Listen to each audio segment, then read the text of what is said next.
Foi ensinado, não é, em nome do Rabi Yossi. Uma vez a cidade estava sofrendo com falta de chuva e enviaram uma delegação. O Rabi Simeon, que é o Shimon Bar Yochai, e o Rabi Yossi e o Rabi Hezequia e os demais companheiros, o Rabi Simeon estava prestes a visitar Pinhas, bem aí, junto com a sua rocha, o Rabi Eleazar. Ao vê-lo, ele examinou cânticos das subidas, vede como é bom, não é? Agradável que os irmãos vivam juntos em unidade. Isso é o Terrilim 133:1. Vamos olhar aqui para a gente ver que a gente sempre canta essa música no Terrilim 133:1 e as pessoas usam essa música para ver como é bom que os irmãos vivam em unidade.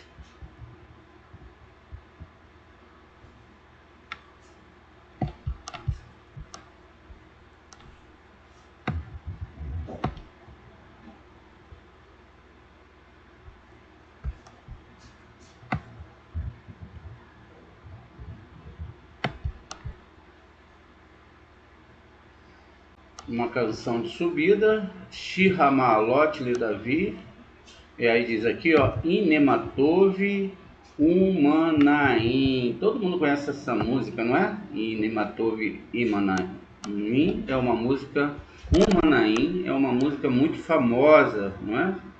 Então, e depois vem Shevat Ahim Ganhar. Então, veja que legal. Aqui nós temos essa música que é cantada e agora o Zohar vai trazer para a gente a explicação de como funciona essa música. Então veja, que bom é que os irmãos vivam junto com unidade.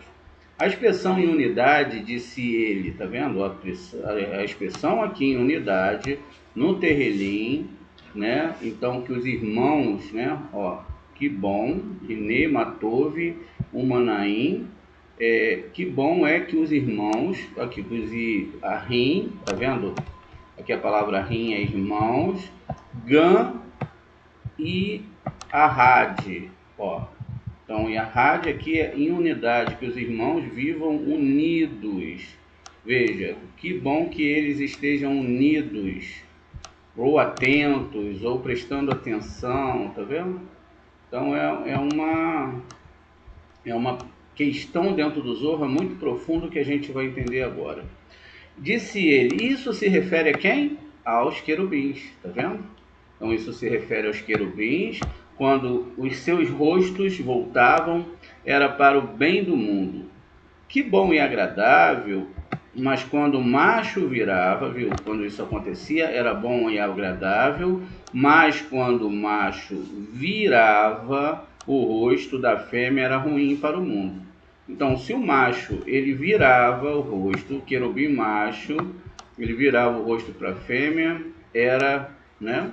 Ele virava o rosto, era ruim para o mundo, ó. Então, a gente vê que quando a pessoa começa a seguir a Torá, a gente tem lá na nossa aula a questão da aula Panim Bepanim, não é? Que vai falar de costa a costa e face a face. O que acontece? Vamos ver aqui se a gente consegue descrever isso de uma forma bem legal aqui dentro da aula que a gente já vinha tendo, viu? O casco do animal tem que ser fendido, tá vendo? Então, para se comer esse animal ele tem que ter um casco fendido, porque é a própria árvore sefirótica. A Torá ela está falando da árvore sefirótica e não está falando de coisas do nosso mundo. Está falando naquilo que tange a alma, tá vendo? Então, olha, eu tenho a parte central aqui, ó, o animal, ó, aqui eu estou comparando aqui com um casco fendido. Deixa eu pegar aqui e botar um casco fendido aqui, que é para vocês depois não falarem, olha, o Moré não explicou direito, isso está confuso. Vamos olhar aqui, ó. Não comerás um animal que não tem cascos, não é isso? Cascos fendidos, tá vendo? Olha que coisa legal. Então, ó, um animal que tem um casco fendido. O que é um casco fendido? Vamos pegar aqui, ó.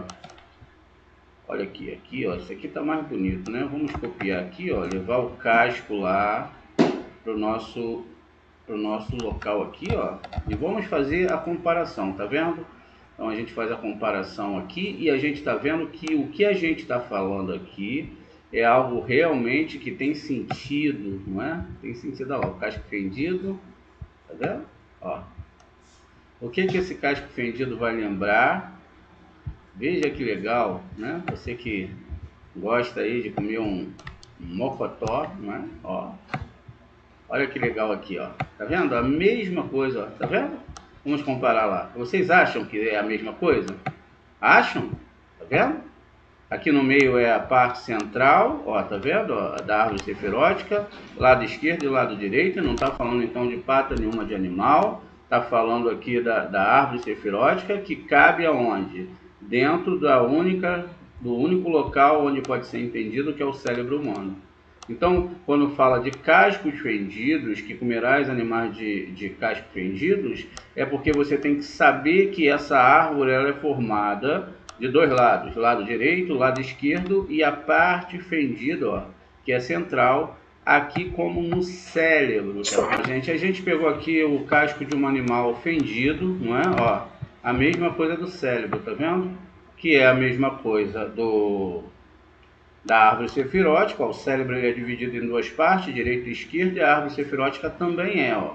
Então toda a Torá está falando da árvore sefirótica, ela não está falando, ela está metaforicamente, ela está usando o casco, que é o cérebro, os dois querubins são o lado direito e o lado esquerdo do cérebro, tá vendo? Então quando ele fala lá, a questão que bom é que os irmãos e os querubins, o lado masculino da alma e feminino, esteja um de frente para o outro. O que acontece na aula que nós vimos? Quando a pessoa não estuda Kabbalah, não estuda Torá, ela entende tudo literalmente e ela não chega à questão de doação, ela fica só em recepção.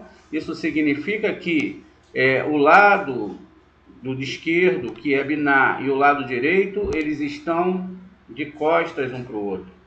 Ele não sabe ainda que é Torá. E veja que mesmo nesse sentido, ainda os cascos e o cérebro eles funcionam porque eles não estão unificados, o cérebro direito não está unificado com o cérebro esquerdo. Isso também se refere a toda a humanidade quando as religiões separam e não unem as pessoas, tá vendo? Então veja, é isso que a Torá está falando e isso que ela está trazendo para a gente aqui, para a gente poder entender esse sistema. Então quando eu leio lá no Terrilim, eu não estou falando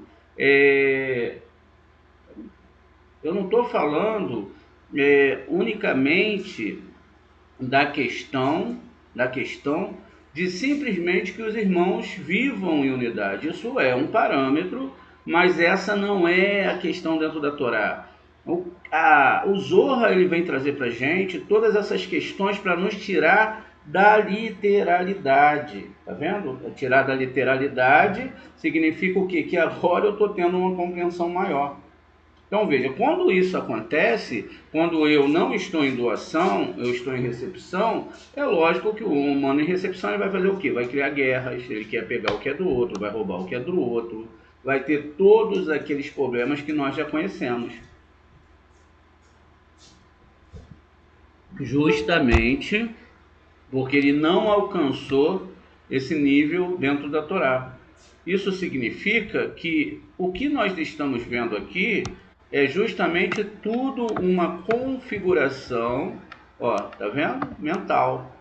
Quer dizer então que conforme você tem a sua mentalidade trabalhada pelo Zohar, você vai saindo da literalidade e você vai entrando na profundeza da Torá. Veja, se você ler o texto sozinho, você vai ficar exatamente no que o texto está dizendo. Existem muitas configurações, muitos segredos dentro do próprio Zohar. Então veja aqui, que isso era ruim para o mundo, e até hoje é ruim para o mundo, porque as pessoas estão em recepção. Agora também, diz ele aqui, né, que vejo porque o macho não mora com a fêmea. Se só para isso você veio, volte, porque vejo que neste dia o rosto mais uma vez se voltará para o rosto. Mas se você veio estudar a Torá, fique aqui comigo. Eles disseram, viemos por ambas a razão. Então deixe um de nós levar a boa notícia para os nossos companheiros e ficaremos aqui com o nosso mestre. Como eles foram, ele tomou com o seu texto. E aí vai falar que eu sou negra, mais formosa, ó filhas de Jerusalém. Isso é o Cântico dos Cânticos 1:5. A comunidade de Israel diz ao santo bendito seja, sou negro no cativeiro, mas sou belo nas práticas religiosas. Porque embora Israel esteja no exílio, os israelitas não abandonaram essas práticas. Sou negro como a tenda de Quedar, isto é, os filhos de Queturá, cujos rostos são sempre enegrecidos, e ainda assim sou como a cortina de Salomão com o brilho dos céus. Não olhe que eu sou escuro. Por que estou escuro? Porque o sol olhou duro para mim, mas não olhou para mim para me iluminar como poderia ter feito. Os filhos da minha mãe ficaram com raiva de mim. Essas palavras são ditas por Israel e se referem aos capitães designados sobre as outras nações. Ou mesmo a comunidade de Israel pode dizê-lo, aludindo ao versículo: pois ele lançou a beleza de Israel na terra, da terra para o céu. É agradável que os irmãos vivam juntos em unidade. Pode se referir aos companheiros quando se sentam juntos e não há discórdias, está vendo? E não há discórdias entre eles. O que é haver discórdia entre eles? É qualquer local que você vá e você, por exemplo, muitas vezes eu estou no local, a pessoa fala contra o Zorra, eu fico quieto. Eu vou falar o quê? Não falo nada, não tenho que brigar. Espero a pessoa falar tudo o que ela acha e numa determinada aula eu vou explicar aquilo que aconteceu. Eu não vou entrar em briga com o ego da pessoa que acha que sabe e nem vou me estressar. Eu espero chegar a hora certa no shiur, aí se ele quiser dizer que o Zorra está errado, aí já é uma convicção dele com o eterno, não e etc.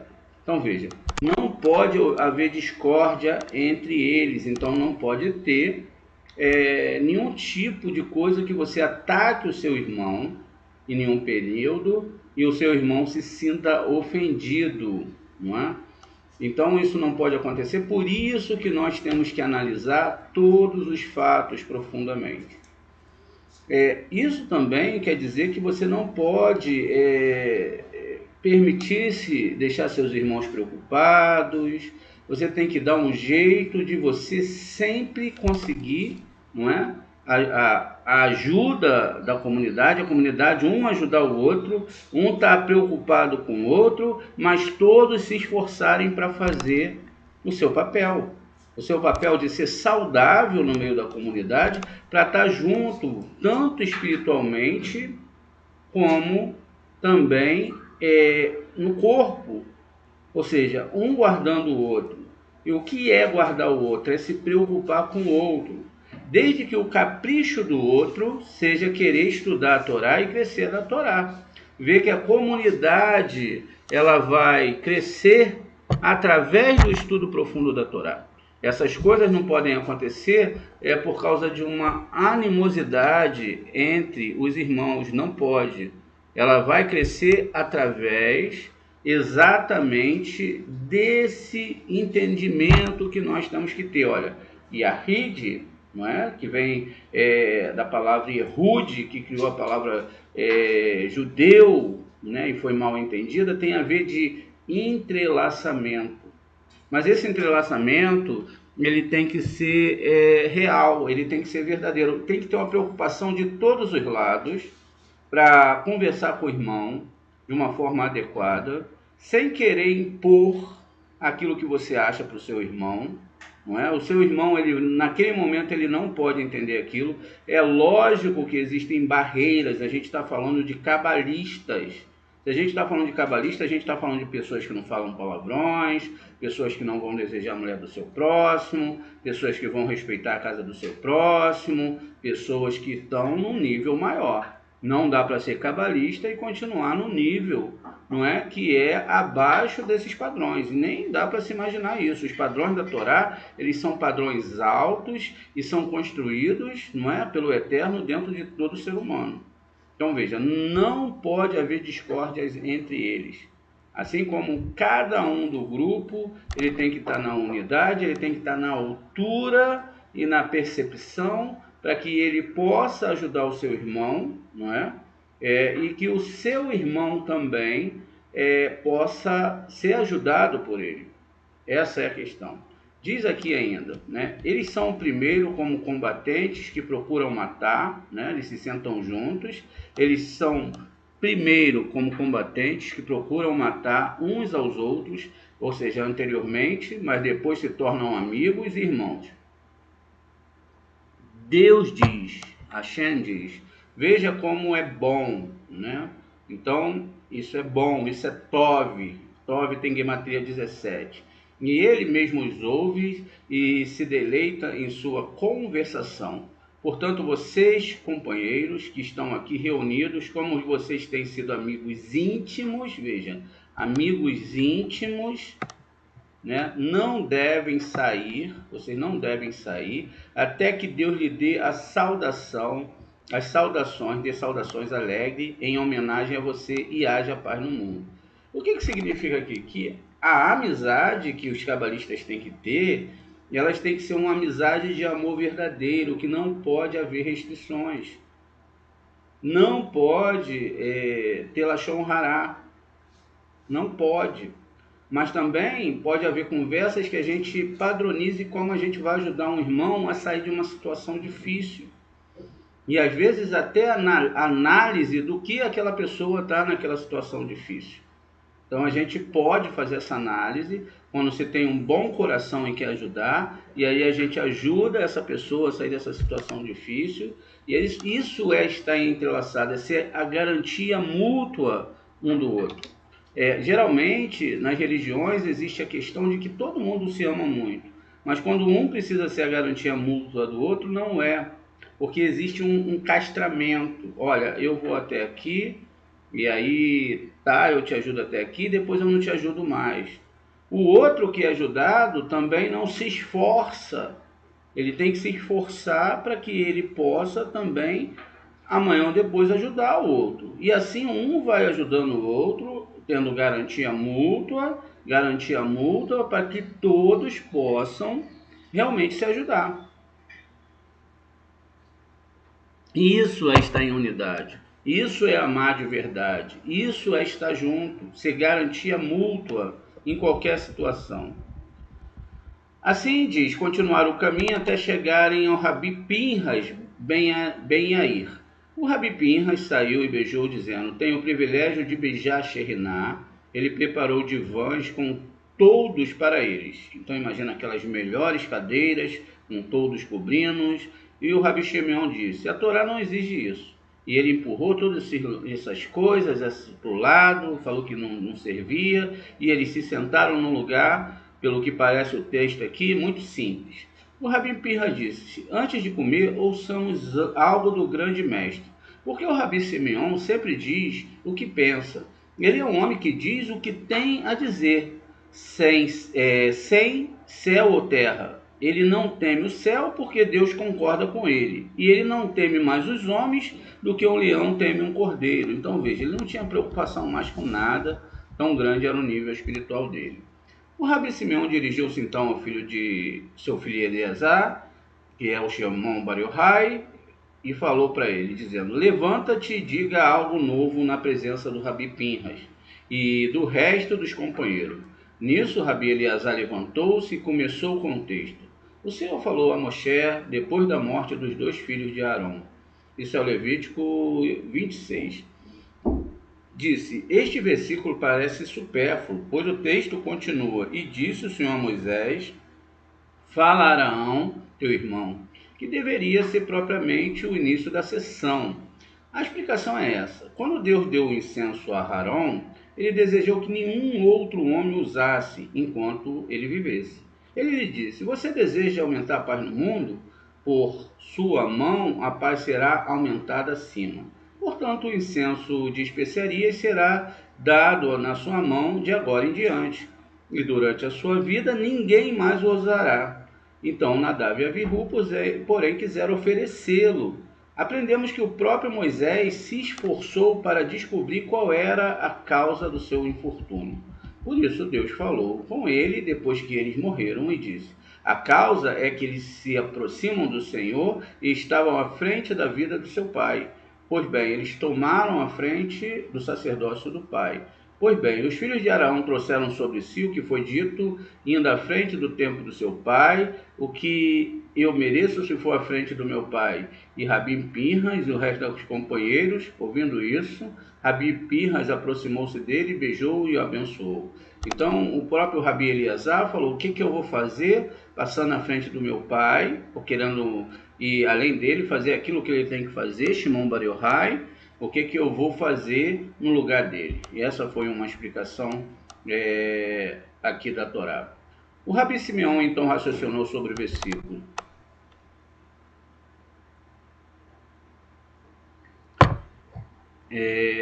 Eis que o leito conjugal de Salomão, 60 valentes o cercam. Vamos ver, isso é Cântico dos Cânticos, Shir-Hashirim 3:7. Vamos olhar aqui para ver onde fica esse versículo. Diz aqui, ó, Ine, Matuto, né? Shilishimo,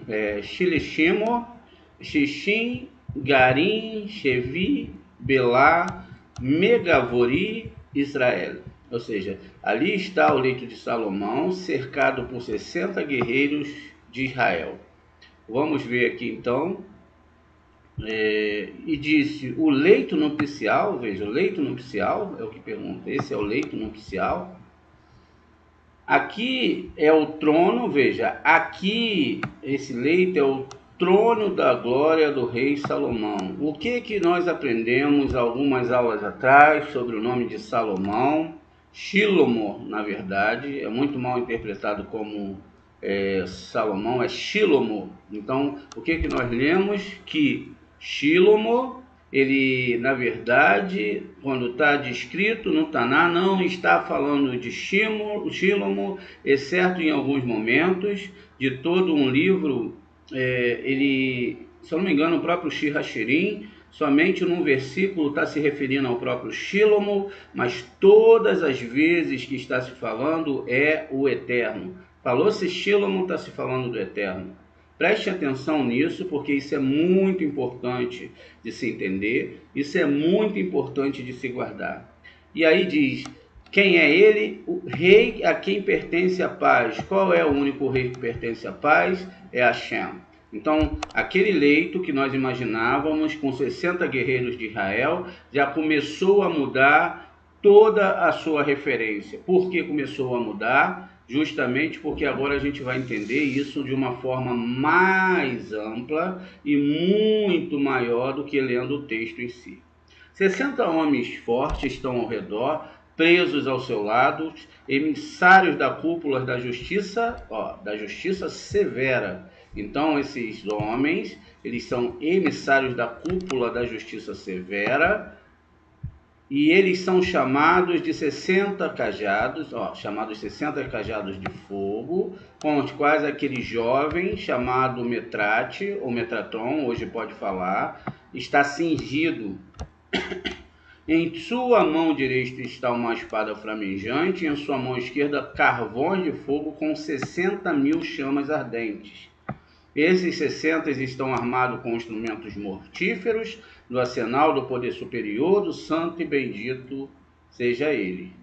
Todos eles empunham espadas, são especialistas em guerras, estão sempre prontos para executar o julgamento e são chamados de senhores do lamento e uivo. E de onde eles tiram tudo isso? Do medo, ou seja, do lugar chamado Isaac. Vamos prestar atenção numa coisa: toda essa metáfora, ela nos leva a perceber que quando a gente fala de rei Davi, a gente está falando daqui de Malhut, que é o planeta onde nós estamos, e esse planeta onde nós estamos recebe o nome de Davi e logo depois recebe o nome do seu descendente, que é Shilomo, que é conhecido como Salomão. Veja, aqui eu tenho 6 sefirotes. Dentro dessas sefirotes eu tenho uma árvore sefirótica, então totalizando aqui que eu tenho 60, não é? 60 pessoas em volta da cama do rei Shilomo. Quem é o rei Shilomo? O planeta Terra. E aqui é toda a humanidade, todas as pessoas, todos os seres humanos e todos aqueles que vêm estudar essa Torá. Está vendo aqui? Exatamente sendo mostrado para vocês de uma forma exata. Então, essa cama de Shlomo, tá vendo? O leito de Shlomo está aqui. Vamos continuar a nossa leitura e para a gente continuar então. E aqui está o jovem Metratron, está cingido em suas mãos direitas com a espada flamejante, em sua mão esquerda carvões de fogo, com 60.000 chamas ardentes. Esses 60 estão armados com instrumentos mortíferos do arsenal do poder, né? Aqui, a gente leu até aqui. Eles estão sempre prontos para executar o julgamento e são chamados de senhores do lamento do uivo. De onde tiraram tudo isso? Do medo, né? Ou seja, do lugar chamado Isaac. Qual é o local chamado Isaac? O local chamado Isaac é Gevurá. Gevurá é a Sefirote, não é? Que é chamada Marte aqui, que também representa Esav, quando aqui embaixo, mas aqui, quando está em Biná, representa Isaac. Então, aqui é onde é projetado tudo o que vai acontecer aqui embaixo. Então, nesse local, lá dentro de Gevurá, dentro de Biná, e através da Gevurá, nós temos aqui todo esse esquema sendo montado. E quando? Na noite. Tá vendo? Então, quando isso acontece? Na noite. Exatamente na noite. A gente tem dois aspectos de noite. Noite pode ser noite comum, que não é bom que se saia, que se esteja por aí, porque é um momento perigoso. Noite também é o desejo de receber para si. Então veja, quando há o julgamento, quando a gente começa a interagir com Deus, através do desejo da recepção. Então nós estamos de noite. Quando nós também saímos da parte literal da Torá e a gente começa a entrar na doação, a gente começa a entrar em noite, a gente começa a ficar muito confuso, muito desesperado, muito sem saber para onde ir. A gente fica como uma criança que começa a andar, que não sabe que vai para a direita, ou se vai para a esquerda, se vai para frente, se volta para trás, porque o Eterno ele começa a trabalhar profundamente o nosso desejo de receber, e a gente começa a entender muitas coisas diferentemente do que a gente entendíamos, e isso também pode ser chamado de noite. Por isso que é um momento para dormir, como nós vamos aprender futuramente. No momento em que eles carregavam de executar justiça, aprendemos que 1.500 portadores de armas, com autoridade impressionante, estão presos ao lado desses fortes, na mão daquele chamado jovem. Há 4 chaves poderosas, monstros marinhos saem debaixo do navio desse poderoso mar, em 4 direções, e cada um tem 4 aspectos. 1.000 rochas sobem e afundam cada dia com a maré daquele mar. Então eles são arrancados dele e vão para o outro mar. Não há número para aqueles que aderem ao seu cabelo. 2 filhos sugam dela todos os dias, que são aquela cama nupcial. Em sua mão esquerda há 70 ramos, na sua mão esquerda há 70 ramos, crescendo entre os peixes do mar, todos vermelhos como uma rosa. E acima dele há de um vermelho ainda mais profundo. Ele vem e vai todos os cantos do recanto do seu cabelo, quando o mestre da fofoca, preste atenção, quem é o mestre da fofoca? Não somos nós, né? O mestre da fofoca é todo aquele que traz acusação e ajuda o lado negativo a levar a acusação contra as pessoas. Então a gente tem que cortar, isso aqui é muito difícil. Às vezes a gente testa a gente para ver se a gente vai ficar de boca fechada, se a gente vai aceitar o juízo, mas a gente não consegue. A gente tem que ficar junto com o mestre da fofoca e a gente tem que parar com isso, senão também os rigores não vão parar de vir sobre as nossas vidas. E ele se torna uma cobra e ronda as colinas e montanhas até encontrar presas para consumir. Então ele amolece a sua língua, leva para o bem de Israel, né? Israel fornece a presa e depois volta ao seu lugar, entra na brecha do grande abismo. Quando ele ascende, os demônios também sobem com lança e espada sem número. cercando os 60 que estão ao redor do leito nupcial, de modo que miríades e miríades estão ao redor deste leito nupcial. Acima, todos nutridos por ele e obedecendo. E o de baixo vem miríades que vagam pelo mundo até que a trombeta soe e eles se reúnem. Este adere à impureza das unhas, e esta cama nupcial abraça todos eles. Seus pés sustentam os 4 cantos do mundo, encontram-se no céu acima da terra, e acima do céu, e na terra abaixo. Seu nome é Adonai, o Senhor de tudo. E Adonai é o nome que a Shekhinah recebe.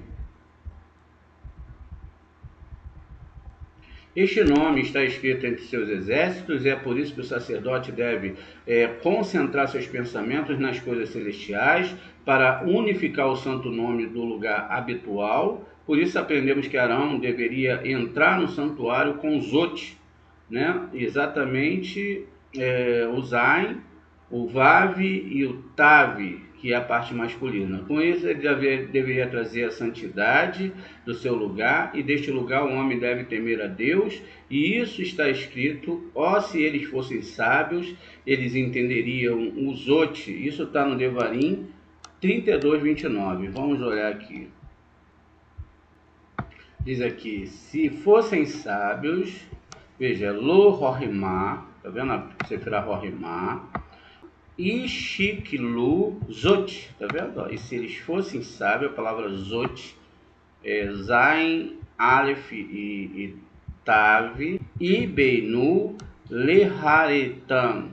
Veja, se fossem sábios, se eles tivessem Rohimá virando o rosto para Biná, eles pensariam sobre isso e obteriam uma visão sobre o futuro, tá vendo?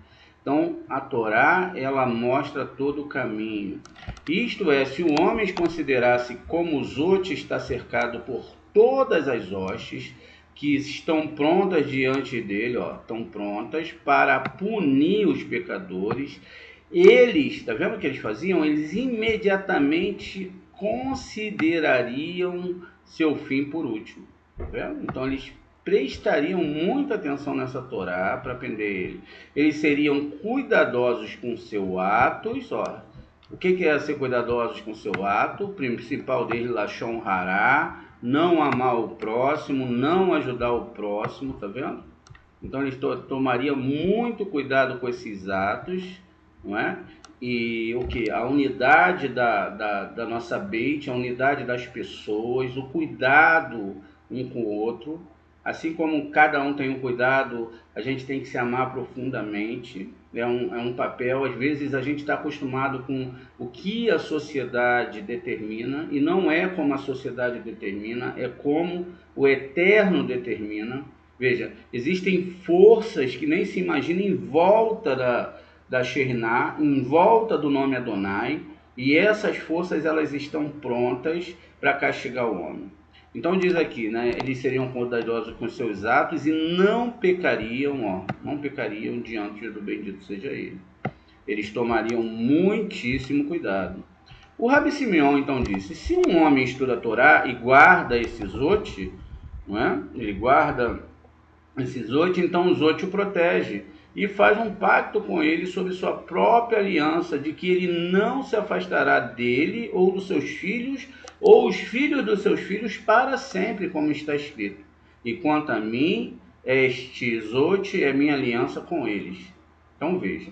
Em seguida sentaram-se para comer, e no decorrer da refeição, Rabi Simeão disse aos companheiros: que cada um expõe uma nova ideia sobre a Torá, enquanto estamos à mesa diante do Rabi Pinhas. O Rabi Ezequiel começou então com o texto: ó Senhor Deus, me deu a língua dos sábios para saber sustentar com palavras os cansados. Isso é Isaías, lá no 54. Vamos olhar o Isaías 54 e vamos entender esse versículo da Torá. Adonai, tá vendo? Adonai Yud He Vav He. Vamos pegar esse nome aqui. Deixa eu colocar aqui. Então veja, Adonai, né? Yud He Vav He é o que está escrito aqui. Quem é Adonai? Adonai é a Shekhinah. E a Shekhinah, ela está junto com a gente, porque a Shekhinah muda, mas Adonai não pode mudar nunca, por isso que a Shekhinah está aqui conosco, que é a parte feminina da divindade. Então diz aqui, ó, que Adonai é Natan, tá vendo? Le Shua, Le Modim, Le Daat, tá vendo a palavra Daat? Le Aot, Et e Ef, Davar, Yair, Baboker, Yashir, Li, e aqui Azei, Leshma, Kemadim. Ó, meu soberano Deus me deu uma língua habilidosa, tá vendo? Ó, que uma língua habilidosa para quê? Para Torá, não é para fazer discurso, não é nada disso, para Torá, saber falar palavras oportunas aos cansados, tá vendo? Manhã após manhã, Deus me desperta, ó, manhã após manhã, de madrugada após madrugada, Hashem me desperta, despertando o meu ouvido para dar atenção como discípulos. Veja, então aí o Zohar vai explicar exatamente isso aqui, essa primeira parte, o Senhor me deu, Deus me deu a língua dos sábios, tá vendo? Para saber sustentar as palavras do cansado. Então está aqui que Hashem deu a língua dos sábios para, não é, aqueles que desejam realmente, tá vendo? Lê Daat, essa questão de Daat é entendimento, não é? Para que as pessoas possam, a cada manhã, que repete a palavra manhã, Baboker, ensinar, ó, o Shema, ensinar a ouvir essas palavras de Hashem. Então, para isso que o cabalista aprende, para ficar afiado na Torá, para quando vier as pessoas falarem coisas para ele, ele ter como responder de altura. E diz aqui, felizes são os filhos de Israel, porque Deus escolheu acima de todos os outros povos e os chamou de santos, tá vendo? Chamou quem de santo? Todo aquele que vem estudar a Torá e conhece essa Torá é santo. E lhe deu como parte a união com o santo nome, tá vendo? Então, eles têm a união com o santo nome, e como eles efetuam, e como eles vão efetuar essa união? Por obediência à Torá, tá vendo? Por sua obediência à Torá. Não existe forma de você ter a sua união se não for pela obediência à Torá. Quer dizer que então, que se eu desobedecer a Torá, então eu estou em desobediência ao Eterno, então eu não vou conhecer o santo nome, porque conhecer a Torá significa união com o santo e bendito seja ele, tá vendo? Então eu conhecer, eu estudar essa Torá vai trazer união com o santo e bendito seja ele. Aprendemos na presença de nosso mestre o que é santidade, a consumação de tudo que é chamado sabedoria superior que está na Torá. Então essa sabedoria deve ser entendida para que você tenha esse nível, não é, de saber as coisas. Dali vai sair riachos e fontes de todas as direções, até chegar onde? Até chegar esse Zot que a gente acabou de ver lá na Torá. Esse sinal vai se abrir, e quando esse Zot é abençoado, o lugar mais alto, que é chamado de santidade, tá vendo? Santidade, ó, o lugar que é chamado de santidade e sabedoria. Então quer dizer que não há santidade sem sabedoria. É chamado o espírito da santidade, tá vendo? Então aqui quer dizer que a pessoa não pode obter esse espírito de santidade, não é? Esse espírito de entendimento, se ele não tem entendimento. E quando dela surgem mistérios, tá vendo? Então são os segredos da Torá, esses segredos que a gente discute nas nossas aulas, e ela é chamada de a linguagem. Veja, os segredos são chamados de a linguagem da santidade. Não existe outra linguagem de santidade. Os segredos da Torá, os mistérios que a gente está desvendando, são a linguagem da santidade. Quando o óleo sagrado foi para os dois pilares, que são chamados os discípulos de Hashem, tá vendo? Então aqui é que começa a sair essa divindade, através dos segredos que vão sendo falados, a alma vai se libertando de tudo. Eles encontram ali, quando sai dali, através de um grau chamado Yesod, né? Para, veja, esse grau chamado Yesod, para esta sabedoria menor, né? Então, veja, aqui é muito bonito, não é? E é chamada a língua dos discípulos, tá vendo? Então, quando se fala em línguas de discípulos, quando se fala de toda essa metáfora da Torá, está se falando das sefirotes, não é? Quem são esses dois discípulos do Senhor? Quem são os dois discípulos que são chamados de Aharon e são chamados de Moshe? Esses dois discípulos, eles são, na verdade, Netza e Yod, exatamente. E aí diz que ele sai para acordar os santos superiores, que são as sefirotes superiores, por isso está escrito, Hashem me deu a língua do saber, e por quê? Para saber sustentar com a palavra o cansado. Deus dá a língua à lâmpada sagrada. Quem era a lâmpada sagrada? Rabi Shimon. E além disso, ele eleva cada vez mais o alto. E é por isso que ele fala o que pensa abertamente, sem ocultação.